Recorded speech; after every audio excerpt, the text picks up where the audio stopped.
to close Shaping the Future 2021 live stage, we are going to carry on with innovative solutions, with people that are, again, penetrating and providing the solutions we need to transform the system.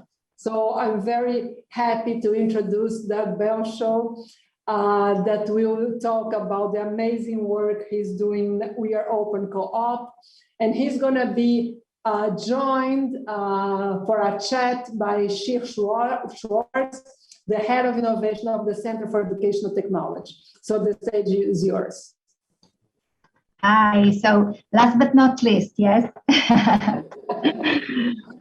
So good evening, good morning, good afternoon, everyone. My name is Shir, as Cecilia said. And in our last session, I will interview Dr. Doug Belshaw, and we will talk about how can we get prepared for a truly significant change we are all looking for. So Doug is Director of Dynamic Skillset and a founder of We Are Open Co-op. He advises clients on issues around literacies, as well as the new forms of credentialing and digital transformation. Prior to this, he helped create the world's first decentralized social network for educators, led work on the web literacy map and open badges for the nonprofit Mozilla Foundation, and many more. But perhaps his most valuable role was a teacher and a school senior leader. So Doug, it's great to have you here. And here is my first question to you. So get ready. I think we all agree that teachers' role should move from someone who just disseminates knowledge to an agent who ensures that students is constantly learning and facilitates the learning process for them. Significant ability of this new teacher's role is digital literacy, or as you say, literacies.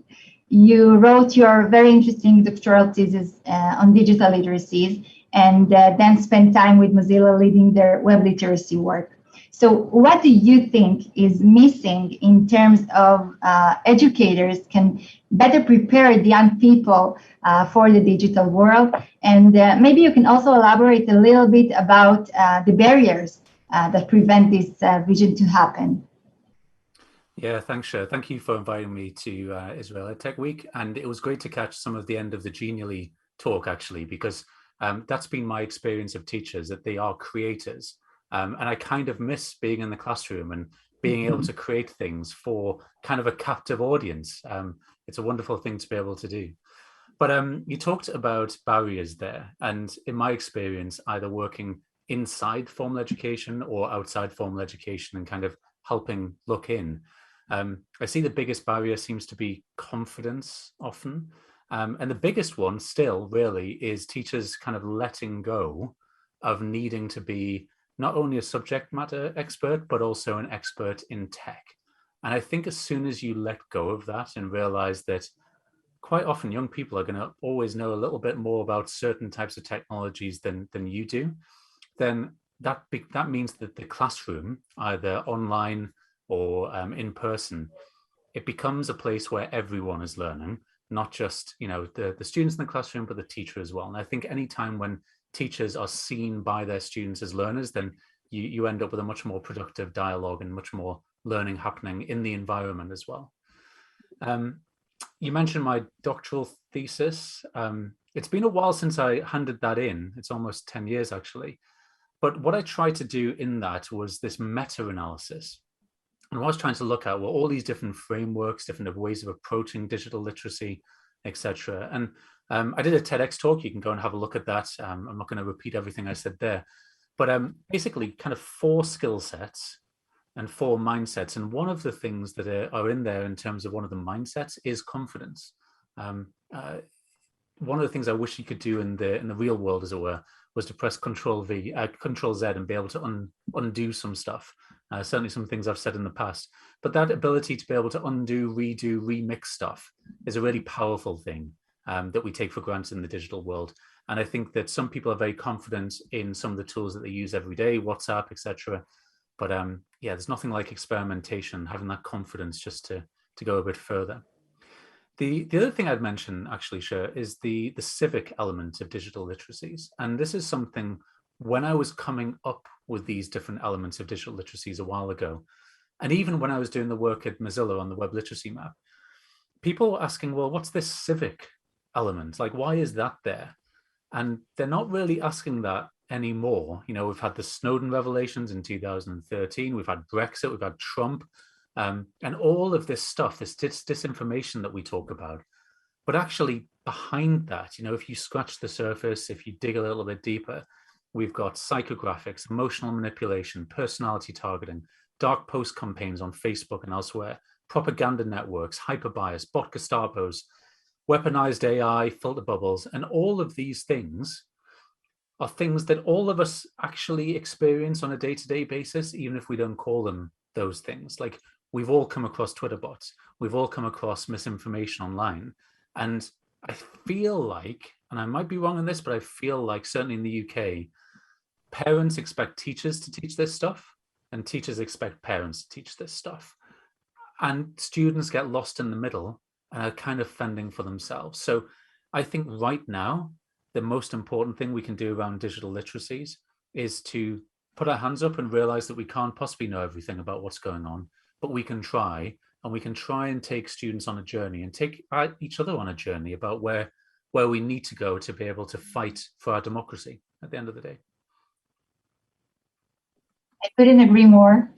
We're moving to the next question. I think that one of the greatest things we have in that digital age we live in is that openness has become a basic requirement in many areas, yes, in our lives, like open government, open data, open source, open culture, and open education is also gaining increasing interest.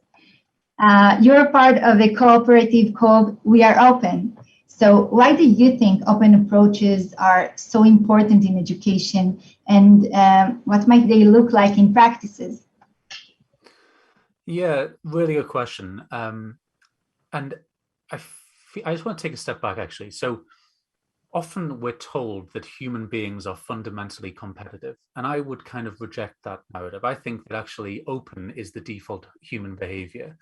And newspapers and sources online like to kind of focus in when there's some kind of tragedy or some kind of big disaster situation.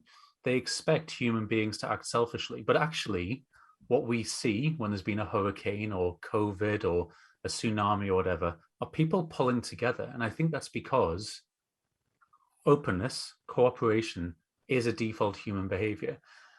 You mentioned the cooperative that I'm part of. A cooperative is fundamentally a capitalist structure. That's what it's about.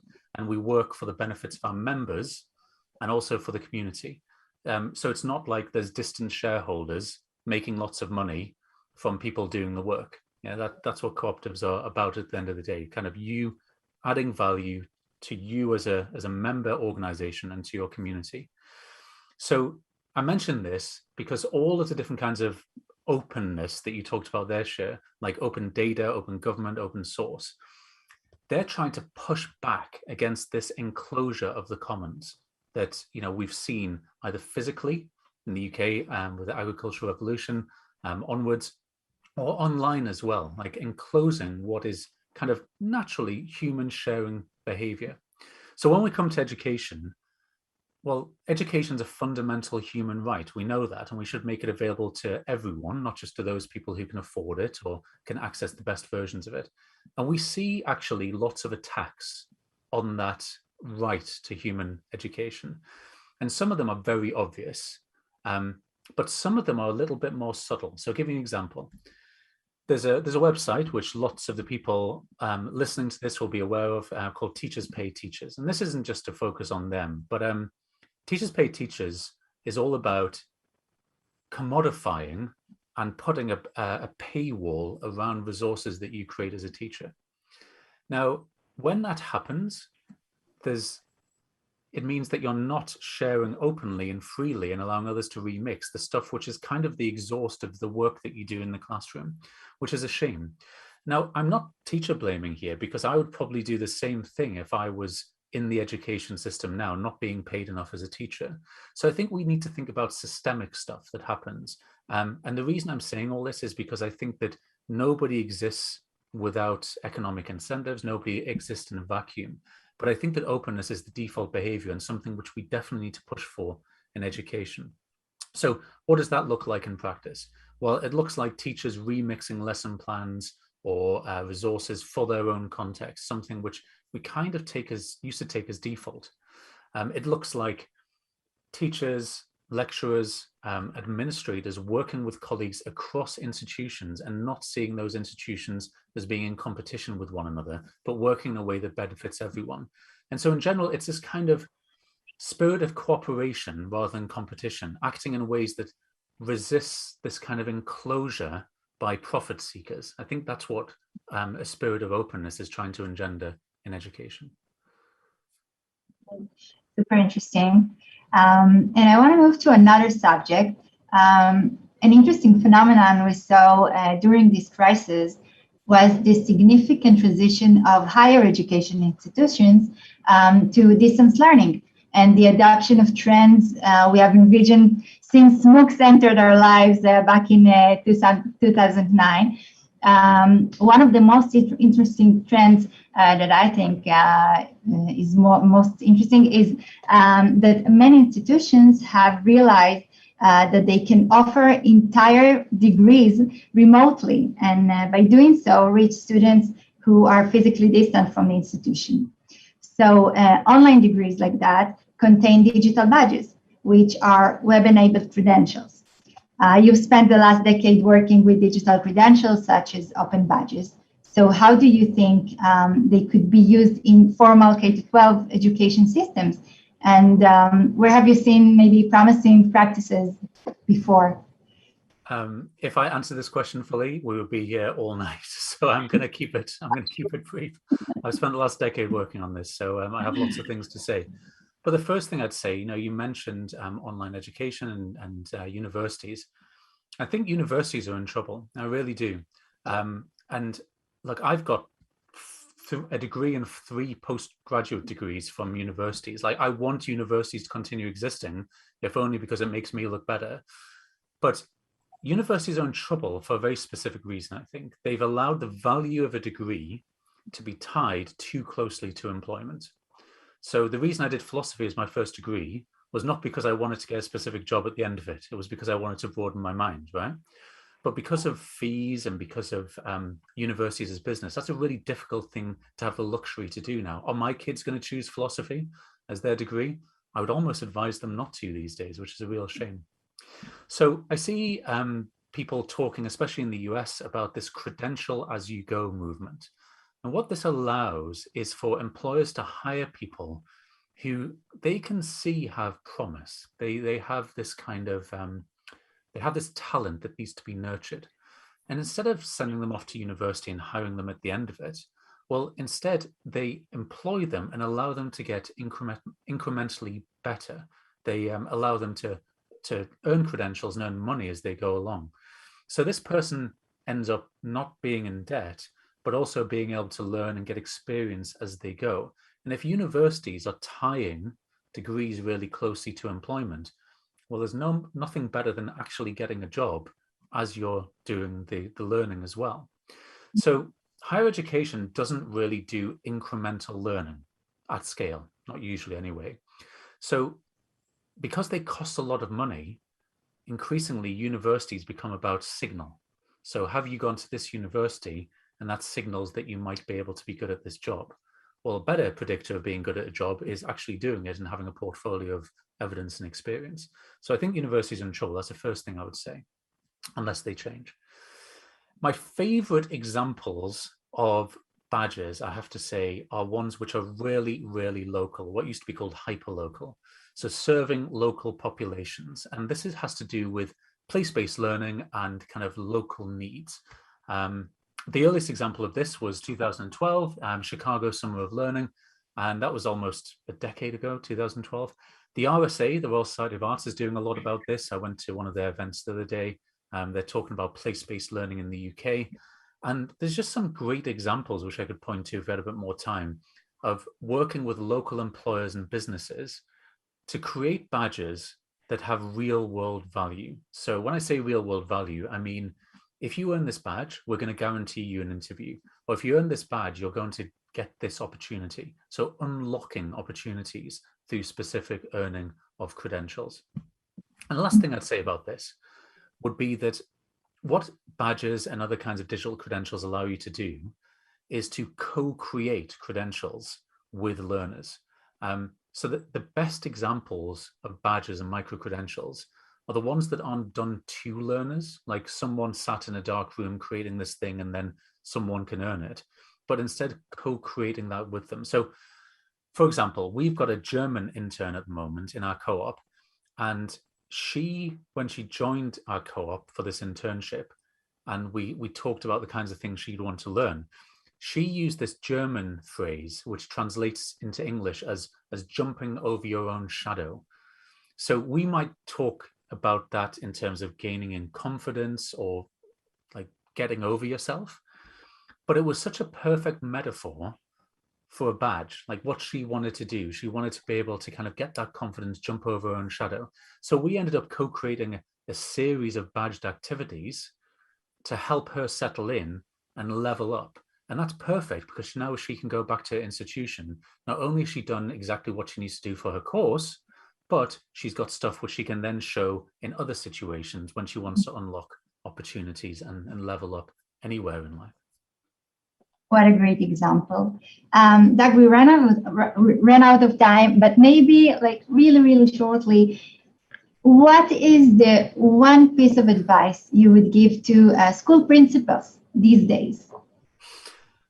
I don't think I could be a school principal. I was a senior leader in schools for a time, but I don't know where you get the energy from. So I'm not going to give you like any big ranging advice, but all I would say is play the long game, because the policy environment changes all of the time. So you can't always be chasing the latest tech, the latest policy. So as well as kind of short-term tactical changes, what are the longer-term strategic changes that could be made by your organization? Could you work more openly and transparently? Could you use micro-credentials as a Trojan horse for organizational change? Could you help upgrade the digital literacies of staff and students? What are those things that you can do on a longer-term basis? Thank you so much. It was a pleasure, as always. Thank you all for being with us. Sheer, Doug, I think was an amazing close of Shaping the Future today. Really very inspiring, Doug. Everything you said. So thank you so much. So to everyone, as we said in the beginning, Shaping the Future is about inspiring all of us, providing us ideas, hope, best practices to wake up tomorrow and change our practices. Thank you so much. It was a long day, but thank you so much, everyone, for being here, all the speakers and all the audience.